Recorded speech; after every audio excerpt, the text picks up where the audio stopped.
Hello and welcome to another Sprues and Brews unboxing. Today we're looking at some new hero kits for the Middle-Earth strategy battle game by Games Workshop. So first of all, I want to say a massive thanks to Games Workshop for sending us these a little early to check out on the site. What we're going to be doing in this video is having a look at the kits, seeing how they go together, and then at the end of them we'll have these built and painted and see how they stack up to some other models in the range. So yeah, we've got quite a few new heroes and bits and bobs coming out. It's been quiet for Middle-Earth since the new edition came out, but it looks like we've finally got the Armies of Middle-Earth on the way, which I believe is up for pre-order at the time of filming this. We'll be checking that over on spruesandbrews.com as well. And yeah, with it there's some new character models. So we've got Hera, daughter of Helm from War of the Rohirrim, Bolg, spawn of Azog from The Hobbit, Prince Imrahil of Dol Amroth, so one of the characters supported in the Armies of Middle-Earth. And then from Forge World we've got the Corsairs, Ballista, and we have got Beechbone the Ent, which is one that I've been looking forward to for a long time because I want to do a full Ent army. So yeah, without further ado, should we check these out and see what we get? Let's start with the plastic kits first. Starting with Hera, daughter of Helm. This is £23 and you get her both on foot and mounted. Obviously this is from the anime War of the Rohirrim, which I enjoyed. I know it had mixed reviews, but I certainly enjoyed it. We have a quick look at the kit. This one does not look too complicated at all to put together. Just a single sprue with both her mounted and on foot. They've been putting out a lot of character figures for War of the Rohirrim, so obviously we've got Prince Imrahil we'll have a lokind of bit, so that kind of gives me hope that some other more obscure characters are getting the plastic treatment. I do think it's a shame that we've not had plastic kind of Rohan riders, because I think that is a kit that does need a bit of an update. But yeah, it's good that we are getting support for the game, even if it is with these character figures. I'll have a quick look through the instructions for her. It looks like you do have a couple of options as well. You can give her a cloak or no cloak, which is interesting. And then the same with her mount as well. Looks like we've got two options there too. So yeah, good to see when they have some kind of modularity and different options for the kits. So yeah, she looks really cool. Next up we've got Bolg. Again, he is £23 and again we get him on foot and mounted on his warg. I believe he's on quite a smaller base than the previous one that he was on, and again we get a single frame for the two versions of the model, which looks very cool. And again, we'll have a quick look at the instructions to see how he goes together. Again, it's not going to be a super complex kit, this one, I don't think. It doesn't look like there's any different options for him either. Oh, maybe there's a optional piece there by the look of things. And then yeah, again, mounted on his warg. So yeah, looking forward to building this one. I've always fancied doing a orc army for Middle-Earth, especially with the trolls and stuff on the way. I don't know if they're up for pre-order alongside this box, but that's definitely one I want to get my hands on. And then finally, Prince Imrahil. Now, I did previously have a metal or resin model back in the day, but we have got a plastic kit now, and it looks glorious. Dol Amroth is another army I'd love to do, so this may kind of spark me on to painting them. And again, we're going to have the same situation here. Again, it's a £23 kit and a single sprue with both models contained within it. We'll have a quick look at the instructions before we move on to the Forge World kits. Again, it's not going to be a super complex one. It doesn't look like we've got any different options there. Imrahil himself doesn't like he's on too many pieces, and then the mounted one. A little bit more complex, but it shouldn't be very difficult for any experienced hobbyists. So yeah, really cool. Really looking forward to painting that one. Like I said, we've got two resin kits that we've been sent over as well though. So the Corsairs of Umbar Ballista. So this was an unexpected one when it turned up. At the time of me getting this, it hadn't actually been revealed on Warcom yet, so it was a nice surprise. So we'll have a quick look at the kit. Obviously it's going to be resin, so if you've not built any resin kits before, make sure you give it a good clean in soapy water before you do. That will help the glue adhere, it will help the paint adhere properly as well. So 3 bases for the crew and then a bigger one for the ballista itself. And lots of parts here. Let's have a quick look at the kind of the detail of those sculpts. So out of all the kits, this one's going to be a bit fiddlier. The ballista is £42.50. That's what this one retails for. And obviously it's probably aimed more at kind of advanced hobbies. You see there's a lot of kind of small parts in here. So you're going to have to take your time cleaning this up, making sure that you've got all the parts kind of cleaned and trimmed, and then you shouldn't have any issues building it then. We pop the bases back in the box. We'll have a quick look at the instructions before we jump to the future when this is painted. So yeah, not that many parts actually, 28 parts by the look of things. And you've got the 3 crew and then the ballista itself. It's good to see instructions in there. We've had some resin Blood Bowl kits that haven't actually had any instructions in the box, which was a bit of a shame. And then the one I'm most excited for is Beechbone the Ent. So this is the second kind of Hera Ent one, and this is the guy, I believe, throwing the stones in the 2 towers. So if we get all of the boxes out of here. And again, similar situation, it's a Forge World kit, so you are going to have to give this a wash in soapy water and clean it up. But I am very much looking forward to working on this one. I want to do there's a 1-day Middle-Earth event coming up soon, and I think I might take a hero heavy Ent army, so Treebeard, him, and the existing one. That name escapes me now because they renamed him. But yeah, very, very nice kit. Now this one again is a little bit more expensive, £60.50 this guy costs, but he looks really, really nice. Again, just take your time cleaning it up and you know, getting that release agent off the moulds with some soapy water. It's going to save you a lot of time in the long run and stop any headaches from paint peeling and stuff. A second box of parts as well. We just quickly open that up, and in here we get all the smaller components, which is essentially lots of branches and detail. So some quite small parts in this one, but again it is a highly detailed model, so just take your time. So we'll check that out built in a little bit. Before we do, we'll just have a quick look at the instructions for this guy as well.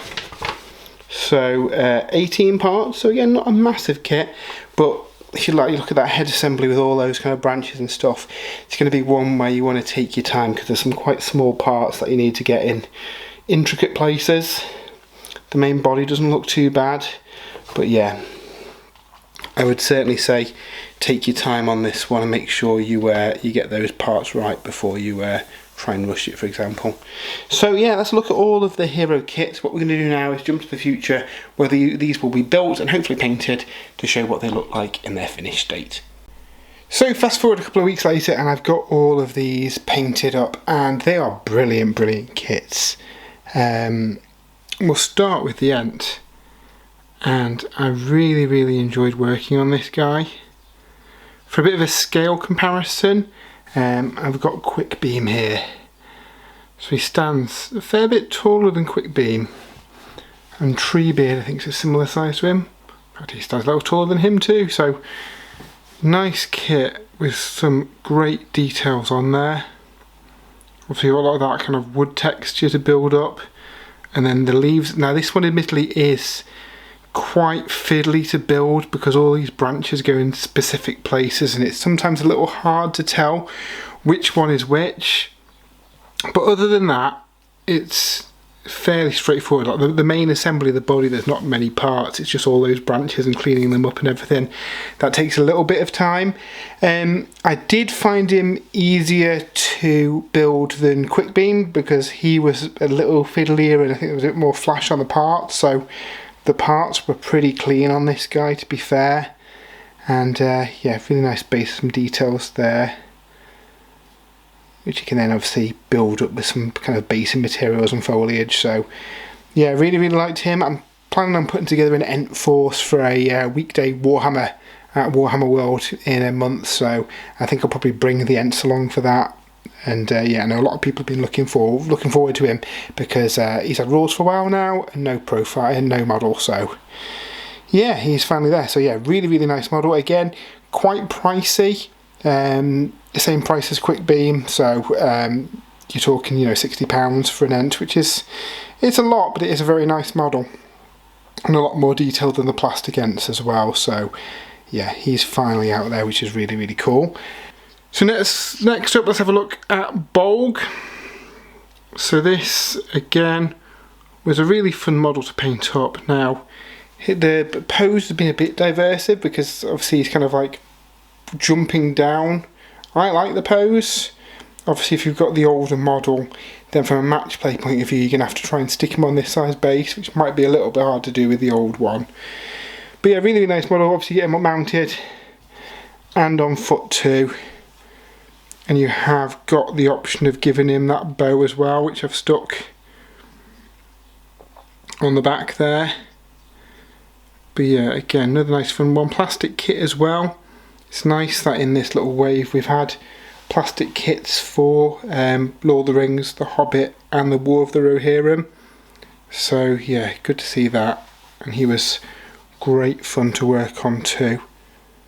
Moving on to Lord of the Rings, Prince Imrahil of Dol Amroth. Very nice model. I've not painted any Swan Knights before, but I really enjoyed working on this guy.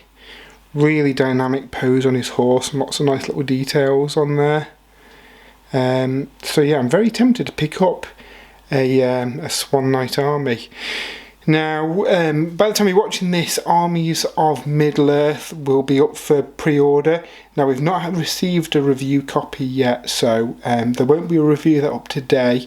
If we do get a copy before the book's released, we'll absolutely have a review up, and if not, as soon as I get my pre-order through, I'll do a review once that arrives, because I know a lot of people are keen to see what's in this book, and there's a lot of kind of book-based armies that people haven't been able to run with the two current armies of Lord of the Rings and Armies of the Hobbit. So yeah, I know a lot of people are looking forward to doing that. In that book as well, there is going to be ways of using book characters with the forces from Armies of Lord of the Rings as well. So hopefully that opens up a lot of the armies now, because people have been a little bit restricted for the first 6 months of the new edition.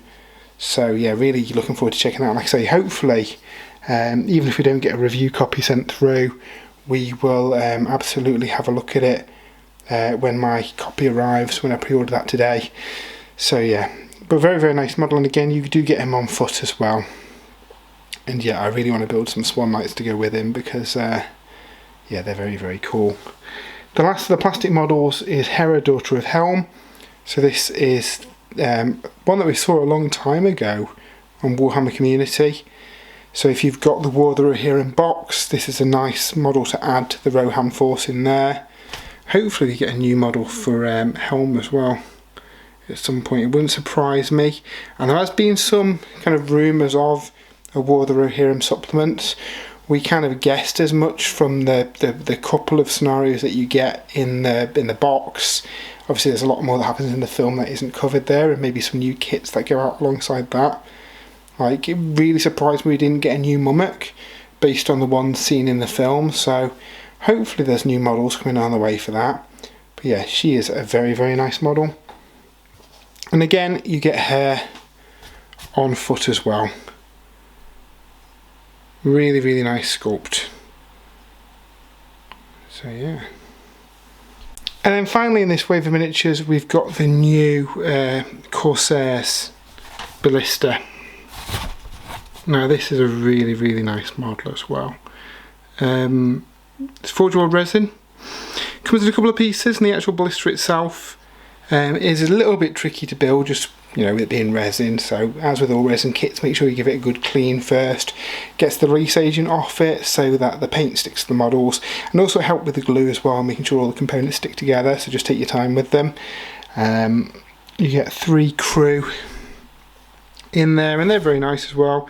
They're in the same style as the other Corsairs models, but obviously being resin, they've got a bit more detail to them. But yeah, really nice models, and enjoyed working on these guys as well. The Corsairs army is another one that I've not done before, so with the Ballistas out now, that'd be something that I'd be really tempted to add to my collection as well. So yeah, very nice. Now alongside this, a lot of old models are coming back as well. Predominantly stuff that's in those kind of factions, so a lot of Corsair stuff's coming back into the range. Stuff that has previously not been in the kind of the main lists in Armies of Lord of the Rings. Obviously there's expanded stuff now in Armies of Middle-Earth, so yeah, really looking forward to that book and seeing how it drops. The new models are absolutely gorgeous, thoroughly enjoy painting them up. I know a lot of people collect these just to paint the models as well, even if they don't play the game. I know a lot of people will be happy to see some of these additions as well that they've been waiting for. You know, certainly Beechbone and the like, who has had rules for a while, and a lot of people have done conversions for him. And again, he's a bit of an iconic character from the films as well. So yeah, random assortment models. Now we do know that there's another wave coming at some point. We've seen the big troll catapult as well on the horizon, so hopefully that's not too far away and we get some regular releases now for the Middle-Earth strategy battle game. I feel now that the 3rd book is on the way. A lot of people are probably going to jump into the game and get going, because I know that's been a stumbling block for a lot of people, just getting the content in there to see kind of what is included.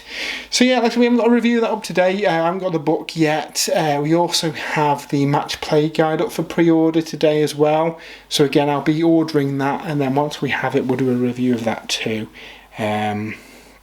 So hopefully that's what everybody wants from those 2 books, because I know some people have been a little bit upset that they haven't been able to use their full armies. Now you absolutely get that. So this feels like we now have all the rules out for Lord of the Rings, and people will be able to kind of jump on the Middle-Earth game as it's kind of intended to be played, which is good. So yeah, if you have enjoyed this, we do have a full write-up over on spruesandbrews.com as well, where I've got pictures of all the sprues, all the parts, and some better pictures of all the models as well, if you want to check out that. And I write a little bit about the assembly process and how they work to paint as well over on there. So that's over on spruesandbrews.com. If you have enjoyed this, why not give us a follow, give the video a like, share it with your friends, and yeah, we want to do more Lord of the Rings content. Like I say, we're going to follow up this with a review of the Armies of Middle-Earth once we've got it in our hands. And thanks to Games Workshop for sending these kits over to build up and paint. We've really enjoyed working on them, and it's nice as a bit of a palette cleanser, a random assortment of characters rather than batch painting an army in a week for a review. So it's been nice to have these as a bit of a palette cleanser. And then if you do want to support the site as well, we do have an affiliate link to Element Games in the description. Anything you buy through that, we get a bit of a kickback, which goes towards running the site. So anything that you do buy from there is massively appreciated. But yeah, until next time, have a great weekend. Let us know if you are picking up any Middle-Earth goodies, and if you're looking to lean into any new armies now that the Armies of Middle-Earth is on the way. Until next time, have a great weekend, and we'll see you soon.